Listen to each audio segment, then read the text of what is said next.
Good morning और friends, आप सभी का हमारे यूट्यूब चैनल कंपटीशन क्लासेज में हार्दिक स्वागत है। मैं सुनील चौधरी आज आपको बताऊंगा सिंधु घाटी सभ्यता के टाइम पीरियड के बारे में। अलग अलग इतिहासकारों का इस पे अलग अलग मत है। आइए देखते हैं कि कौन सा इतिहासकार इस टाइम पीरियड को क्या बताता है। अगर कभी आपसे पूछ लिया जाए क्वेश्चन कि बताइए सिंधु घाटी सभ्यता का टाइम पीरियड क्या है, तो ऐसे नहीं पूछा जाएगा, ये किसी के अनुसार पूछा जाएगा कि बताइए इस इतिहासकार के अनुसार इस सभ्यता का टाइम पीरियड क्या है। बताइए इस इतिहासकार के अनुसार इस सभ्यता का टाइम पीरियड क्या है, या किसी विधि के द्वारा क्या टाइम पीरियड है, या एनसीईआरटी के द्वारा क्या टाइम पीरियड है। आइए देखते हैं। तो हम सबसे पहले बात कर रहे हैं सर जॉन मार्शल जी की।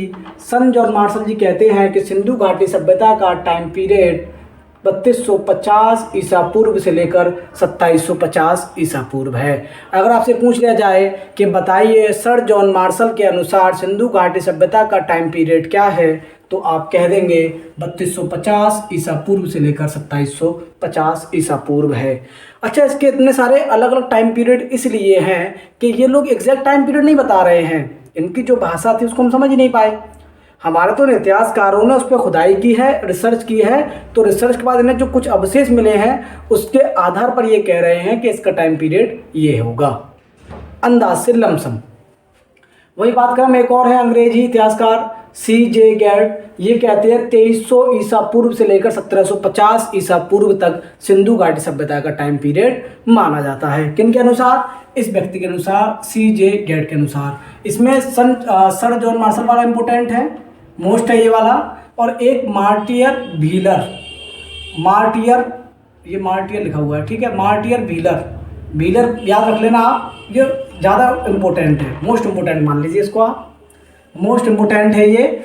मार्टियर व्हीलर के अनुसार सिंधु घाटी सभ्यता का टाइम पीरियड 2500 ईसा पूर्व से लेके 1500 ईसा पूर्व माना जाता है।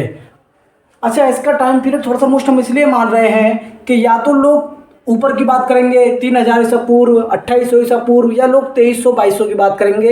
लेकिन मार्टियर व्हीलर ने जो है टाइम पीरियड्स का जो माना है ये 2500 से लेके 1500 माना है, एग्जैक्ट तौर पे माना है। इसको हम जो है भूमिका देते हैं। इससे क्वेश्चन पूछा भी जा चुका है कि बताइए इतिहासकार मार्टियर व्हीलर के अनुसार सिंधु घाटी सभ्यता का टाइम पीरियड क्या था।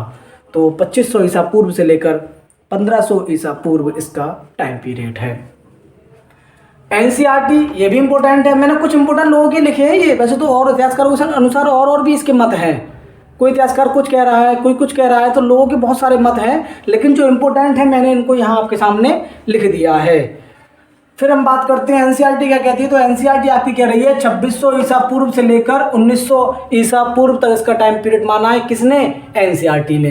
11th-12th में इसका चैप्टर है, तो उसमें भी देख लीजिए आप, ये एनसीईआरटी आप पढ़ेंगे तो एनसीईआरटी के अनुसार इसका जो टाइम पीरियड है वो 2600 ईसा पूर्व से लेकर 1900 ईसा पूर्व माना गया है। उसके बाद हम बात करते हैं डीपी अग्रवाल हैं, इंडियन है, भारतीय हैं। इनका भी जो है जो उन्होंने जो कहा है टाइम पीरियड, इसकी भी कहीं ना कहीं अपने आप में वैल्यू देखने को मिलती है। तो डीपी अग्रवाल साहब कह रहे हैं कि सिंधु घाटी सभ्यता का टाइम पीरियड जो है वो 2300 ईसा पूर्व से लेकर 1700 ईसा पूर्व, या BCE जिसे हम कहते हैं बिफोर कॉमन एरा। ठीक है, तो आप समझ जाना कि इसका मतलब ये है।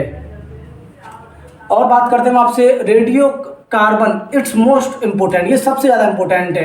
रेडियो कार्बन विधि के बारे में आपको बता दूं, ये C14 एक विधि होती है। इस विधि के थ्रू ना आप किसी भी व्यक्ति के नाखून को उठाइए और इस मशीन में रखिए, या इस पर जब हम रिसर्च करेंगे रेडियो कार्बन विधि के द्वारा, तो हम ये बता सकेंगे कि जिस व्यक्ति का नाखून हमारे पास है इसकी आज से कितने साल पहले पैदाइश हुई, जन्म हुआ, और कितने साल पहले इसकी मृत्यु हो गई। मतलब ये एक ऐसी विधि है कि नाखून से हम ये पता लगा सकते हैं कि इस व्यक्ति का जन्म कब हुआ था, कितने वर्ष पहले हुआ था, और कितने वर्ष पहले इसकी मृत्यु हो गई। नाखून से हम पता लगा सकते हैं। बहुत ही अच्छी विधि है ये, और इसको ही सबसे ज़्यादा भूमिका दी जाती है। फिर अगर सबसे ज़्यादा भूमिका दी जाएगी, इस पर कोई ऑब्जेक्शन कर ही नहीं सकता। इट्स मोस्ट इंपोर्टेंट है ये, सबसे इसको माना ही जाएगा। ये जो टाइम पीरियड बता रही है ना, वही सबसे एग्जैक्ट टाइम पीरियड माना जाता है सिंधु घाटी सभ्यता का। तो ये कह रही है सी कार्बन विधि 2350 ईसा पूर्व से लेकर 1750 ईसा पूर्व इसका टाइम पीरियड देखने को मिलता है। डीपी अग्रवाल जी भी लमसम यही बता रहे हैं, 2300-1700 बता रहे हैं। तो ये 2300 से 1750 बता रहे हैं, और ये तो मार्टियर व्हीलर तो 2500 से 1500 बता ही रहे हैं। समझ में आ गई। सी कार्बन विधि बहुत अच्छी विधि है। इससे ही हमने पता किया है कि यहाँ के लोग जो है कितने साल पहले, कितने वर्ष पहले पैदा हुए थे या जन्म हुआ था, और कितने वर्ष पहले इनकी मौत हो गई या मृत्यु हो गई। तो आप ध्यान रखोगे, और बड़ी छोटी सी बात है ये, तो आप समझ में आ जाएगी, आप नोट कर लेना, इसको आप याद भी कर लेना। कभी कभी पूछ लेता है कि बताइए इस इतिहासकार के अनुसार सिंधु घाटी सभ्यता का क्या टाइम पीरियड है, या आपसे पूछ ले कि बताइए एनसीईआरटी के अनुसार सिंधु घाटी सभ्यता का टाइम पीरियड क्या है, तो आप कह देंगे 2600 ईसा पूर्व से लेकर 1900 ईसा पूर्व माना गया है। अगर वहीं आपसे पूछ ले कि सी कार्बन विधि या सी 14 विधि के अनुसार बताइए कि इसका टाइम पीरियड क्या है, तो 2350 से लेकर 1750 तक इसका टाइम पीरियड देखा जाता है। हमारी वीडियो अगर पसंद आई हो, अच्छी लगी हो, तो हमारे चैनल को लाइक और सब्सक्राइब कर दें। धन्यवाद।